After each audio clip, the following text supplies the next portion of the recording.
Hello students, स्वागत है आपका साइंस पार्क यूट्यूब चैनल पर। आज हम सॉल्व करने जा रहे हैं 12 मार्च 2026 को होने वाले 10वीं के एग्ज़ाम सेट सी को सॉल्व करेंगे। चलिए स्टार्ट करते हैं। पहला जो है सेक्शन ए है। सेक्शन ए है फिजिक्स भौतिक विज्ञान। इसमें पहला क्वेश्चन है, मानव नेत्र में किस भाग पर किसी वस्तु का प्रतिबिंब बनता है? तो दृष्टिपटल या रेटिना पर बनता है। दूसरा है, किसी शब्दकोश में पाए गए छोटे अक्षरों को पढ़ते समय आप कौन सा लेंस को पसंद करेंगे? तो 5 सेंटीमीटर फोकस दूरी वाले उत्तल लेंस को करेंगे। सी ऑप्शन सही आंसर है इसका।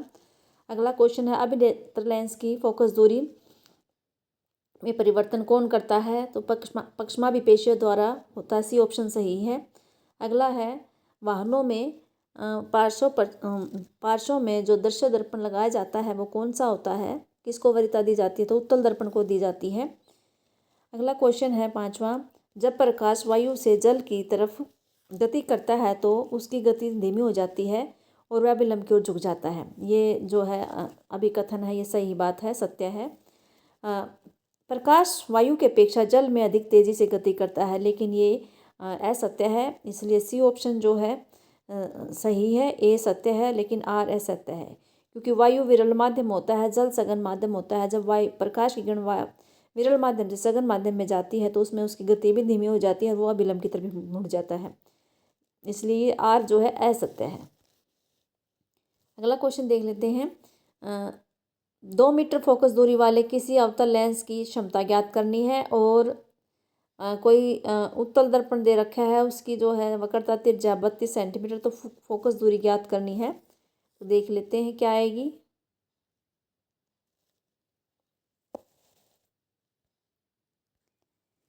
देखिए, जब वक्रता त्रिज्या 32 सेंटीमीटर दे रखी तरफ निकालना है, फार्मूला हो जाएगा आर बराबर है R/2, 32/2 हो जाएगा, 16 सेंटीमीटर आ जाएगा। और जब फोकस दूरी 2 मीटर दे रखी है और लेंस की क्षमता निकालनी है तो उसका फार्मूला हो जाएगा P बराबर 1/F, 1/2 हो जाएगा, 0.50 डायप्टर है। अब अवतल लेंस दे रखा है। अवतल लेंस की क्षमता होती है माइनस में होती है, इसलिए आगे माइनस निशान लग गया है, -0.50 इसका आंसर हो गया है।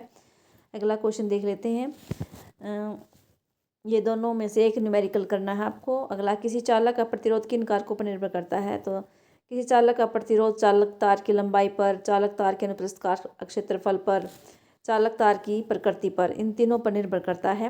अगला क्वेश्चन है, अंतिम पंक्ति में बैठे किसी विद्यार्थी को श्यामपट्ट पढ़ने में कठिनाई होती है। यह विद्यार्थी किस दृष्टि दोष से पीड़ित है? इसे किस प्रकार संशोधित किया जाता है? चित्र भी बनाएं। तो ये निकट दृष्टि दोष से पीड़ित होता है। इस दोष को अवतल लेंस लगाकर संशोधित किया जा सकता है और इसके लिए चित्र देख लेते हैं। ये देखिए, निकट दृष्टि दोष युक्त नेत्र का दूर बिंदु है। फिर यह जब दोष हो जाता हो तो प्रतिबिंब जो है रेटिना से पहले बनता है और इसको देखो अवतल लेंस लगाकर ठीक किया जा सकता है। अवतल लेंस लगाने से जो प्रतिबिंब है वो रेटिना पर बनना स्टार्ट हो जाता है और ये हमें साफ दिखाई देना शुरू हो जाता है। अगला क्वेश्चन है, चुंबकीय क्षेत्र रेखाओं के गुणों की सूची बनाइए। चुंबकीय क्षेत्र रेखाओं के गुण देख लीजिए। चुंबकीय क्षेत्र रेखाएं उत्तर ध्रुव से प्रकट होती हैं और दक्षिण ध्रुव पर विलीन हो जाती हैं। दूसरा, चुंबकीय क्षेत्र रेखाएं कहीं भी एक दूसरे को प्रतिच्छेद नहीं करती। तीसरा, क्षण चुंबक के भीतर चुंबकीय क्षेत्र रेखाओं की दिशा दक्षिण ध्रुव से उत्तर ध्रुव की ओर होती है, इसलिए चुंबकीय क्षेत्र रेखाएं बंद वक्र होती है। अगला, इंटरनल चॉइस दे रखी है। भूसंपर्क तार का क्या कार्य है? धातु के आवरण वाले विद्युत साधित्रों को भूसंपर्कित करना क्यों आवश्यक होता है? देख लेते हैं। भूसंपर्क तार की कार्यविधि यानी कि कैसे काम करता है भूसंपर्क तार। भूसंपर्क तार होता क्या है? भूसंपर्क तार घर के निकट भूमि के भीतर बहुत गहराई पर स्थित धातु की प्लेट से जुड़ा होता है। भूसंपर्क तार का प्रयोग विशेषकर विद्युत इस्त्री जिसमें ज़्यादा विद्युत धारा इस्तेमाल होती है वहाँ पर, टोस्टर, मेज का पंखा, रेफ्रिजरेटर आदि धातु के आवरण वाले विद्युत साधित्रों में सुरक्षा के उपाय की तरह किया जाता है। आपने घरों में देखा हुआ 3 पिन प्लग होता है। तो 3 पिन प्लग में जो ऊपर वाला एक होता है सॉकेट होता है, तीन वाला, तो जो ऊपर मोटी पिन वाला जो सॉकेट होता है वो जो होता है वो भूसंपर्क तार के लिए होता है। उसका संपर्क जो है धरती से हो जाता है, वहाँ से तार जोड़ा हुआ होता है। धातु के आवरण से संयोजित भूसंपर्क तार विद्युत धारा के लिए बहुत कम प्रतिरोध का पथ प्रस्तुत करता है। इससे साधित्र के धात्विक आवरण में विद्युत धारा का कोई विसरण होने की अवस्था में उस साधित्र का विभव है विद्युत विभव जो है भूमि के विभव के बराबर हो जाता है, क्योंकि वो धरती में चला जाता है और धरती बहुत बड़ी है और उसमें जो जाएगा तो वो न के बराबर हो जाता है। इस तरह से हम सादे को उपयोग करने से हम उसमें जो आग आता विद्युत शॉक होता है, विद्युत करंट जो होता है, विद्युत आघात होता है, उससे हम सुरक्षित रहते हैं, हमें करंट नहीं लग पाता, हम बच जाते हैं इस भूसंपर्क तार की सहायता से। श्रेणी क्रम में संयोजित करने के स्थान पर वैद्युत युक्तियों को बैटरी के साथ पार्श्व क्रम में संयोजित करने के क्या लाभ हैं, ये 2 नंबर में दे रखा है। देखिए, अगर हम पार्श्व क्रम में संयोजित करने के तो लाभ देखिए, हर एक उपकरण को जो है 200 वोल्टता मिल जाएगी, जिसे अपने क्षमता अनुसार काम करेंगे। दूसरा है पार्श्व क्रम में जोड़ने से जो है परिपथ का कुल प्रतिरोध कम हो जाता है और प्रतिरोध कम हो जाता है, और प्रतिरोध कम होने से विद्युत धारा का मान बढ़ जाता है। तीसरा है पार्श्व क्रम में जोड़ने पर जो है हर एक जो उपकरण है उसका लिए अलग अलग स्विच होता है, और वो अलग अलग स्विच से स्वतंत्र रूप से काम करेंगे। जिसको हम चाहेंगे स्विच ऑन कर लेंगे और जिसको चाहे हम स्विच ऑफ करते हैं, लेकिन श्रेणी क्रम में ऐसा नहीं होता। उसमें एक को स्विच ऑन करेंगे तो सभी उपकरण चलने लगेंगे, और एक को स्विच ऑफ करेंगे तो सभी बंद हो जाएंगे। ऐसा ही है पार्श्व क्रम का उपयोग करने पर यदि हम एक उपकरण खराब हो जाता है तो अन्य उपकरण अपना अच्छे से काम करते हैं, तो इससे और दूसरे परिपथ जो है बाधित नहीं होते। इस तरह से बहुत लाभ है पार्श्व क्रम के। घरों में पार्श्व क्रम का ही इस्तेमाल करना चाहिए। अगला है न्यूमेरिकल। 2 ओम, 3 ओम और 6 ओम दे रखे हैं। 3 प्रतिरोध है, इनको किस प्रकार जोड़ना है कि संयोजन का कुल प्रतिरोध या तो 4 ओम आए और या 1 ओम आए, मतलब 2 हैं। इस तरह से इतना कुल प्रतिरोध लेके आने के लिए हमें इनको किस क्रम में जोड़ना पड़ेगा। देखिए बच्चों को मैं थोड़ा सा हिट एंड ट्रायल का वो देती हूँ। पहले तो तीनों लिख लेंगे, R1 2 ओम, R2 3 ओम और R3 6 ओम। पहले इनको श्रेणी क्रम में जोड़कर देख लेंगे। श्रेणी क्रम का क्या है, R=R1 + R2 + R3। तीनों को जोड़ने से क्या 2 3 5 6 11 ओम आ गया, तो ये बहुत ज़्यादा आ गया, नहीं इतना तो ये 4 है ना 1 ओम है। फिर अगला जो है अगला जो है तीनों प्रतिरोध को अब समांतर क्रम में जोड़ लेंगे। समांतर क्रम का फार्मूला क्या है, 1/R = 1/R1 + 1/R2 + 1/R3। तो 1/2 ओम + 1/3 ओम + 1/6 ओम। 6 इसका एलसीएम आ गया है। 6 आने से यहाँ पर 1 ओम आ गया। अगर हमें 1 ओम लेके आना था तो तीनों प्रतिरोधकों को हमें समांतर क्रम में जोड़ना पड़ेगा। अगला जो R1 R2 को पहले हम श्रेणी क्रम में जोड़ेंगे। R1 हमारा 2 ओम है, R2 3 ओम है, दोनों को 5 जोड़ने से 5 ओम आ जाएगा। इसके जो है R3 को और ये जो R का जो हमारा आया है R1 2 वाला, इन दोनों को हम क्या कर लेंगे, पार्श्व क्रम में जोड़ देंगे। पार्श्व क्रम में जोड़ने से ये आ गया हमारा 30/11 2.72। ये भी हमारा 4 ओम से कम ही आया है। फिर अगला केस कंडीशन क्या है, हम R2 और R3 को समांतर क्रम में रखेंगे, यानी जो हमारा 3 ओम है और 6 ओम है, पहले उसको हम समांतर क्रम में रख लेंगे। समांतर क्रम करने पर क्या आंसर आ गया, 2 ओम आ गया। और जो R1 है हमारा वो भी 2 ओम है। तो अभी इसको 2 ओम को और जो पहले दे रखा है R1 को, दोनों को श्रेणी क्रम में जोड़ लेंगे तो हमारा 4 ओम आ जाएगा। इस तरह से आपका ये न्यूमेरिकल सोल्व हो जाएगा। अगला क्वेश्चन देख लेते हैं। इंटरनल चॉइस में दे रखा है, विद्युत संचारण के लिए प्राय कॉपर या एल्यूमिनियम के तारों का उपयोग क्यों किया जाता है, ये देख लेते हैं। एल्यूमिनियम और कॉपर विद्युत के अच्छे चालक होते हैं, एक तो कारण ये हो गया। इनकी प्रतिरोधकता कम होती है, ये दूसरा कारण हो गया। और जब इनमें विद्युत धारा प्रवाहित होती है तो ऊष्मा के रूप में हानि कम होती है। तो ये 3 कारण हैं जिसके कारण हम इनका उपयोग करते हैं। अगला क्वेश्चन है, 400 वाट अनुमत का कोई विद्युत रेफ्रिजरेटर 8 घंटे हर रोज चलाया जाता है 3 रुपये प्रति किलोवाट घंटा की दर से, यानी 1 किलोवाट का खर्च आ गया 3 रुपये, और 30 दिन का खर्च निकालना है। 30 दिन में कितनी ऊर्जा खर्च करता है और उस ऊर्जा जो खर्च की है उसका कितना मूल्य है। इसके लिए देखिए P = 400 वाट है, शक्ति 400 वाट है, जो टाइम है वो 8 घंटे, और जो कार्य जो किया गया कंज्यूम की ऊर्जा जो हो उपभोक्त ऊर्जा है वो W = P × T हो जाएगा। 400 × 8 हो गया 3200 वाट घंटे, वो किलोवाट घंटे में बदल लेंगे। 1000 से डिवाइड करके तो 3.2 किलोवाट घंटा आ गया। एक दिन में खर्च की गई ऊर्जा कितनी, 3.2 किलोवाट घंटा। 30 दिन में खर्च की गई है 96 किलोवाट घंटा। 1 यूनिट का 1 किलोवाट घंटे का खर्च दे रखा है 3 रुपये, तो 96 यूनिट का कितना आ जाएगा, 288 रुपये। तो इस तरह से आप इसको सोल्व कर सकते हैं।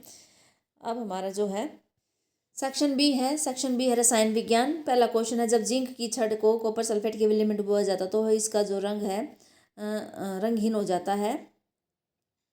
जिंक कॉपर की तुलना में अधिक अभिक्रियाशील धातु है और इसके विलयन से विस्थापित कर जिंक सल्फेट या रंगहीन विलयन बनाता है। ये दोनों बातें सही सत्य हैं, अभिकथन भी सत्य है और कारण भी सत्य है, और ये ए की व्याख्या करता है। तो ए ऑप्शन सही हो जाएगा। ए और आर दोनों सत्य तथा आर ए की सही व्याख्या करता है। अगला क्वेश्चन जो है, Fe2O3 प्लस 2Al प्लस तीर का निशान Al2 प्लस 2Fe, तो ये आ जाएगा कौन सी अभिक्रिया, ये पूछा गया है। तो ये देखिए एल्यूमिनियम अधिक अभिक्रियाशील धातु है आयरन से, इसलिए एल्यूमिनियम आयरन को विस्थापित कर देता है आयरन ऑक्साइड से, और वो एल्यूमिनियम ऑक्साइड बना देता है और आयरन अलग से निकल जाता है। तो ये विस्थापन अभिक्रिया, डी ऑप्शन सही आंसर है। हाइड्रोजन किसके साथ अभिक्रिया करके हाइड्रोजन क्लोराइड बनाएगा, तो क्लोरीन के साथ अभिक्रिया करके बनाएगा, तो क्लोरीन आ जाएगा। धातु कमरे के ताप पर द्रव कौन होती है, पारा होती है। एक ऐसी है धातु का नाम जो विद्युत की चालक होती है, ग्रेफाइट होती है। अगला क्वेश्चन, संतुलित रासायनिक समीकरण क्या है, रासायनिक समीकरण को संतुलित करना क्यों आवश्यक, ये देखिए इसमें थर्ड ये क्वेश्चन दे रखा है। संतुलित रासायनिक समीकरण वह समीकरण है जिसमें अभिकारक और उत्पाद दोनों में प्रत्येक तत्व के परमाणु की संख्या समान होती है। ये तो हो गया संतुलित, यानी अभिकारकों और उत्पाद तीर के निशान से पहले और तीर के निशान के बाद दोनों तरफ जो है परमाणु की संख्या, तत्वों के परमाणु की संख्या समान होती है। अब इसको संतुलित करना क्यों आवश्यक है, द्रव्यमान संरक्षण का नियम क्या कहता है कि ये किसी भी रासायनिक अभिक्रिया में द्रव्यमान का न तो सृजन होता है और न ही विनाश होता है, इसलिए अभिकारकों और उत्पादकों का द्रव्यमान समान रखने के लिए समीकरण को संतुलित करना आवश्यक है। यानी तीर के निशान से पहले और तीर के निशान के बाद द्रव्यमान भी बराबर होना चाहिए, तत्व परमाणुओं की संख्या भी समान होनी चाहिए। अगला जो पूछ रखा है, ये दोनों इसके इंटरनल चॉइस में दे रखा है, तेल एवं वसायुक्त खाद्य पदार्थों को नाइट्रोजन से प्रभावित क्यों किया जाता है। ये देखिए दूसरे वाला है, नाइट्रोजन गैस अक्रिय गैस होती है। ये गैस तेल और वसायुक्त खाद्य पदार्थों के उपचयन को रोकने में मदद करती है। उपचयन रुक गया तो विकट गंधीता रुक गई, और वह खाद्य पदार्थ से तेल वाले खाद्य पदार्थ हैं वो जो है लंबे समय तक खराब नहीं होते, इसलिए उसमें नाइट्रोजन गैस प्रभावित की जाती है। अगला है, पीतल और तांबे के बर्तनों में दही और खट्टे पदार्थ क्यों नहीं रखने चाहिए। अब ये देखिए उस सबसे ऊपर है, दही और खट्टे पदार्थों में अम्ल होता है। यह अम्ल पीतल और तांबे से अभिक्रिया करके विषाक्त पदार्थ बनाते हैं जो कि हमारे लिए हानिकारक है, इसलिए हमें दही और खट्टे पदार्थों को पीतल और तांबे के बर्तनों में नहीं रखना चाहिए। क्या क्षारकीय विलयन में अचायन होते हैं, अगर हाँ तो ये है क्षारकीय क्यों होते हैं। देखिए हाँ, क्षारकीय विलयन में अचायन होते हैं। क्षारकीय विलयन में OH की आयन की सांद्रता जो है H आयन की सांद्रता से अधिक होती है, इसलिए ये विलयन जो है क्षारकीय होते हैं। अगला क्वेश्चन है, उभयधर्मी ऑक्साइड क्या होते हैं। उभयधर्मी ऑक्साइड का उदाहरण देना है। सबसे लास्ट में देखिए, वे धातु ऑक्साइड जो अम्ल और क्षार को दोनों के साथ अभिक्रिया करके लवण और पानी बनाते हैं वो उभयधर्मी ऑक्साइड कहलाते हैं, जैसे एल्यूमिनियम ऑक्साइड और जिंक ऑक्साइड। तो ये क्वेश्चन पूरे हो गए हैं। अगला देख लेते हैं, 5 नंबर का क्वेश्चन आ गया है, साइक्लोपेंटेन का सूत्र और इलेक्ट्रॉन बिंदु संरचना क्या होते हैं ये बताना है, 2 नंबर में है। तो ये देख लेते हैं, साइक्लोपेंटेन का मतलब है साइकिल, तो साइकिल होगी, पेंटेन 5 कार्बन वाला है, तो हमें पंचभुज बना लेंगे। ये देखिए 5 कोने पर सी लगा रखे हैं और इस सी के जो 4 संयोजकता है उसको संतुष्ट करना है। तो एक सी है 2 कार्बन के साथ आबंध बना रहा है और 2 हाइड्रोजन के साथ, तो C5H10 इसका आंसर हो गया, सूत्र हो गया। अब ये देखिए इसकी इलेक्ट्रॉनिक बिंदु संरचना देखिए, हर एक कार्बन जो है अपने 2 कार्बन का तो अलग अलग हाइड्रोजन के साथ साझेदारी कर रहा है और 2 इलेक्ट्रॉनों की साझेदारी कर रहा है 2 अलग अलग कार्बन के साथ। तो इस तरह से ये इसकी इलेक्ट्रॉनिक बिंदु संरचना बन जाएगी। हर एक कार्बन को ध्यान से देखिए, 2 तो इलेक्ट्रॉनों की साझेदारी कार्बन कर रहा है अलग अलग हाइड्रोजन के साथ, हाइड्रोजन के पास 1 इलेक्ट्रॉन होता है, और यही कार्बन 2 अलग अलग कार्बन के साथ 1 इलेक्ट्रॉन की ओर अपनी साझेदारी कर रहा है। इस तरह ये साइक्लोपेंटेन की जो है इलेक्ट्रॉनिक बिंदु संरचना हो जाएगी। अगला क्वेश्चन क्या है, समजातीय श्रेणी क्या है, उदाहरण देकर समझाइए। समजातीय श्रेणी देखिए, हाइड्रोकार्बन यौगिकों की ऐसी श्रृंखला जिसमें कार्बन श्रृंखला में स्थित हाइड्रोजन को एक ही प्रकार का प्रकार्यात्मक समूह प्रतिस्थापित करता है उसे समजातीय श्रेणी कहते हैं। जैसे मेथेन और एथेन में CH2 का एक अंतर है और CH2 का जो द्रव्यमान होता है आणविक 14 युग होता है, तो CH2 और 14 युग का अंतर हो जाता है। C2H6 और एथेन और प्रोपेन में जो है उसमें भी CH2 और 14 युग का द्रव्यमान है। जैसे जैसे हम आगे बढ़ते जाएंगे कार्बनिक यौगिक ऐसे CH2 का एक अंतर आता जाएगा, तो आप ऐसे कोई भी एग्जाम्पल दे सकते हैं। अगला क्वेश्चन है, ये 2 कर लेते हैं। अभी इंटरनल चॉइस में जो अब दे रखे हैं, हाइड्रोजन सल्फाइड प्रोपेनोन का जो है इलेक्ट्रॉनिक बिंदु है ये 2 में दे रखी है, इसके बी भाग इसका हाइड्रोजनीकरण है। चलो दोनों देखते हैं।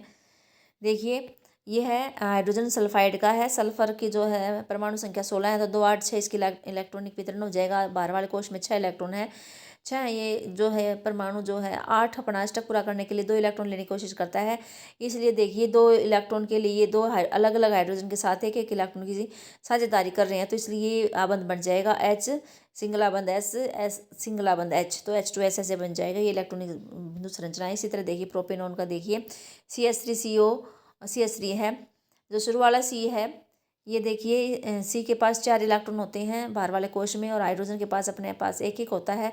तो ये पहला कार्बन जो है दूसरे कार्बन के साथ एक एक इलेक्ट्रॉन की साझेदारी कर लेता है, और 3 इलेक्ट्रॉन जो बच के वो अलग अलग हाइड्रोजन के साथ कर लेते हैं। जो दूसरे नंबर वाला कार्बन है जिसमें कीटोन ग्रुप लगा हुआ है, उसमें देखिए ऑक्सीजन के पास 6 इलेक्ट्रॉन है बाहर वाले का कोश में, वो भी 2 इलेक्ट्रॉनों की साझेदारी करके जो है अपना अष्टक पूरा करना चाहेगा। इसलिए ये जो बीच वाला कार्बन है, इसके 2 इलेक्ट्रॉन के साथ जो है ऑक्सीजन वाले जो है साझेदारी करेंगे, दो आबंध बना देंगे इधर। अब जो लास्ट वाला कार्बन है वो दूसरे कार्बन के साथ और 3 अलग अलग हाइड्रोजन के साथ इलेक्ट्रॉनों की साझेदारी करते हैं। तो इस तरह से आप ये इलेक्ट्रॉन बिंदु संरचना दर्शा सकते हैं। इसके जो बी भाग था वो हाइड्रोजनीकरण था। पैलेडियम या निकल उत्प्रेरक की उपस्थिति में असंतृप्त हाइड्रोकार्बन हाइड्रोजन से जुड़कर संतृप्त हाइड्रोकार्बन बनाते हैं। इसे हाइड्रोजनीकरण या संकलन अभिक्रिया कहते हैं। हाइड्रोजनीकरण का उपयोग वनस्पति तेलों से वनस्पति घी बनाने के लिए किया जाता है। हाइड्रोजनीकरण क्या है, देखिए सी द्विआबंध सी है, इसमें यह संतृप्त हाइड्रोकार्बन वनस्पति तेल है। इसके चारों तरफ देखो आर आर दिखा रखे हैं, कोई भी हाइड्रोकार्बन चेन हो सकती है। निकल या पैलेडियम की उपस्थिति में देखिए H2 लिख रखा है, हाइड्रोजन जो है ऐड हो जाएगा, द्विआबंध जुड़ जाएगा, सिंगल आबंध आ जाएगा और हाइड्रोजन जुड़ जाएंगे, तो ये संतृप्त हाइड्रोकार्बन बन जाता है, ये वनस्पति घी होता है। तो आगे देख लेते हैं।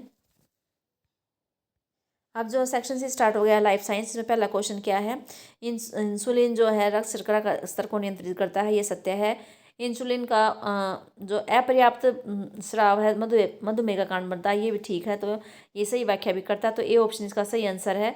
ए और आर दोनों सत्य हैं और आर ए की सही व्याख्या करता है, तो पहला क्वेश्चन हो जाएगा ये वाला। अगला क्वेश्चन देख लेते हैं। मनुष्य में वृक्क एक तंत्र का भाग है जो संबंधित है उत्सर्जन से, ये माइटोकॉन्ड्रिया आ जाएगा। माइटोकॉन्ड्रिया में होने वाले क्रिया पाइरुवेट्स के विखंडन में कार्बन डाइऑक्साइड जल और ऊर्जा देती है। मानव में संतान का लिंग पिता के से मिलने वाले गुणसूत्र पर निर्भर करता है। अगर वो पिता एक्स गुणसूत्र देता है तो मादा संतान होगी, अगर वाई देता है तो नर संतान उत्पन्न होगी। अगला है, मछली के जो है हृदय में 2 कोष्ठ होते हैं। भोजन के पाचन में लार की भूमिका क्या होती है। लार जो है भोजन को चिकना बनाती है, जिससे भोजन को चबाने और निगलने में सहायता मिलती है।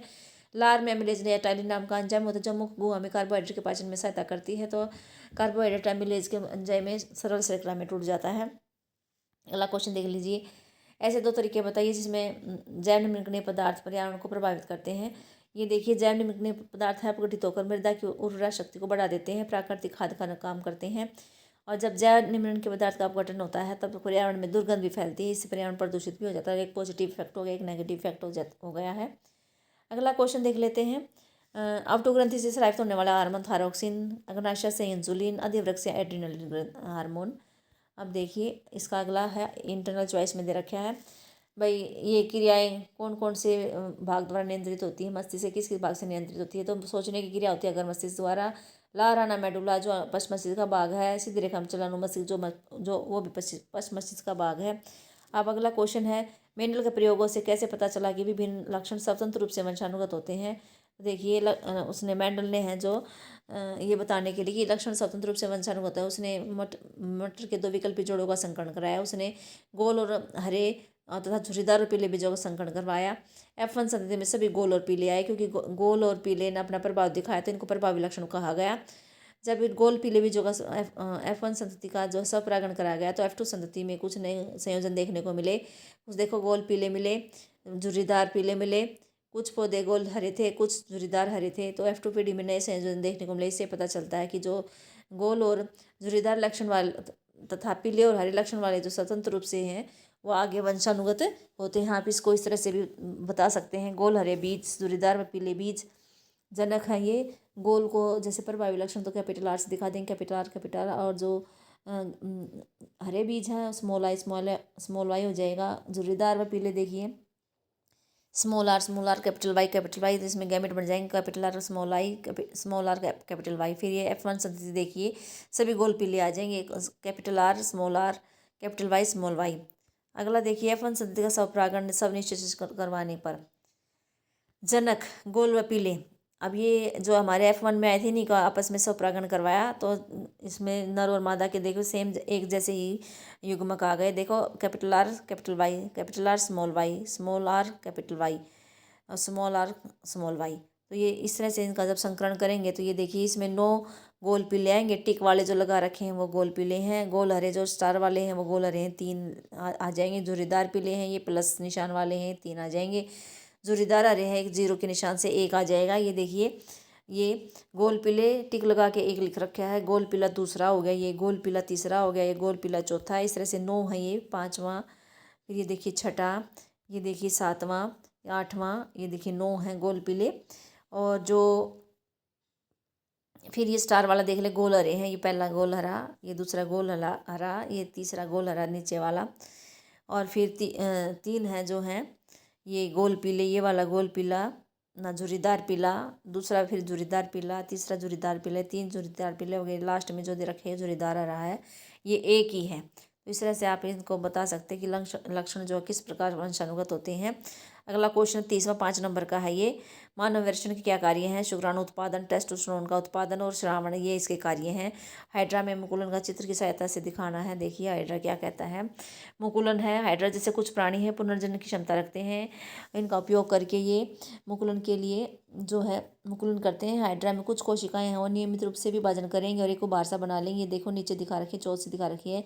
ये उभार वृद्धि करता हुआ मुकुल में बदल जाता है और मुकुल जो वृद्धि करता हुआ नए जीव में बदल जाता है। जब नए जीव बनता है तो ये जनक जीव से अलग होकर अलग स्वतंत्र जीव बन जाता है। तो इस तरह से आप हाइड्रा को दिखा सकते हैं। लास्ट क्वेश्चन है इंटरनल चॉइस, अगला है इंटरनल चॉइस वाला। ऋतुस्राव क्यों होता है? हर पुष्प के अनुदैर्घ्य काट का वर्णन। देखिए ऋतुस्राव क्यों होता है। हमें पता है कि जो अंड कोशिका है हर महीने एक अंडे का निर्मोचन करती है। जब उस अंडे का निषेचन नहीं होता और तो वो 1 दिन के लिए जीवित रहती है। और अंडाशय को हर महीने, क्योंकि उसको पता है जो अंडाशय से हर महीने एक अंडा स्रावित होना है, तो हर महीने वो क्या करता है, इस निषेचित अंडे को जो है प्राप्ति के लिए गर्भाशय हर महीने तैयारी करता है। उस तैयारी में क्या करना होता है, उसको जो उसकी आंतरिक भित्ति होती है उसको मांसल स्पंजी बना लेता है। और ये जो भित्ति है निषेचित अंडे के लिए बहुत जरूरी होती है, उसके पोषण के लिए बहुत जरूरी होती है। लेकिन अगर निषेचन नहीं होता तो ये जो भित्ति बनी थी गर्भाशय की, इसकी आवश्यकता तो होती नहीं है, इसलिए पर टूट कर धीरे धीरे बाहर आ जाती है रुधिरोम्युकस के रूप में। इस चक्र में लगभग 1 मास का समय लगता है। इसे ऋतुस्राव या रजोद्रम कहते हैं। इसकी अवधि लगभग 2 से 8 दिनों तक होती है। लास्ट जो क्वेश्चन है आज के सेट सी का, ये है पुष्प के अनुदैर्घ्य काट। इसमें देखिए पुष्प के 4 भाग होते हैं, 4 भाग हमें बनाने हैं। परागकोश पहले वाला पुंकेसर है जो नर जननांग है, इसमें परागकोश होता है, हर तंतु होता है। परागकोश के अंदर जो है परागकण होते हैं। दूसरा भाग है स्त्री केसर जो नर मादा जननांग है। स्त्री केसर हो गया। 3 भाग होते हैं, वर्तिका नीचे वाला फूला हुआ मोटा भाग अंडाशय। अंडाशय फल में विकसित हो जाता है और बीजांड बीज में विकसित हो जाता है। तीसरा भाग है पंखुड़ियाँ जो रंग बिरंगी होती हैं, पीली लाल हरी, जिस भी रंग का जो फूल होता है उसी रंग की वो पंखुड़ियाँ होती हैं। ये इनका रंग जो है कीटों को आकर्षित करने में सहायता करता है। चौथा है बाह्य दल, ये कली की सुरक्षा करता है जब ये कली की अवस्था में होते हैं। तो आज का हमारे ये सेट कंप्लीट हो गया है। आपने जिसने भी पिछले क्वेश्चन पेपर देखे थे उसको पता चल गया होगा भाई उसकी सहायता से हमारा पेपर कितना आसान हुआ है, कितना इजी लगा है। तो वही क्वेश्चन आए हैं जो हमने पिछले सालों में से किए, 2016 से 2025 तक के जितने भी क्वेश्चन पेपर किए थे उन्हीं में से सभी क्वेश्चन हैं, एक भी अलग नहीं है। तो जिसने भी उन क्वेश्चन पेपर से तैयारी की है, 16 क्वेश्चन पेपर से, उसके तो बहुत अच्छे मार्क्स बन गए होंगे, 60/60 आ गए होंगे। तो आपको अगर ये वीडियो पसंद आ रही है तो आप उनको लाइक करें, कोई भी डाउट है तो कमेंट करें और 10वीं के बच्चों के पास ज़रूर शेयर करें। और अगर चैनल पर नए हैं तो सब्सक्राइब जरूर करें और नोटिफिकेशन का जो बटन दबा देना, अगली वीडियो के लिए आपका नोटिफिकेशन मिल जाएगा। और देखने के लिए धन्यवाद। मेहनत करें, सफल बने। धन्यवाद। Thanks for watching.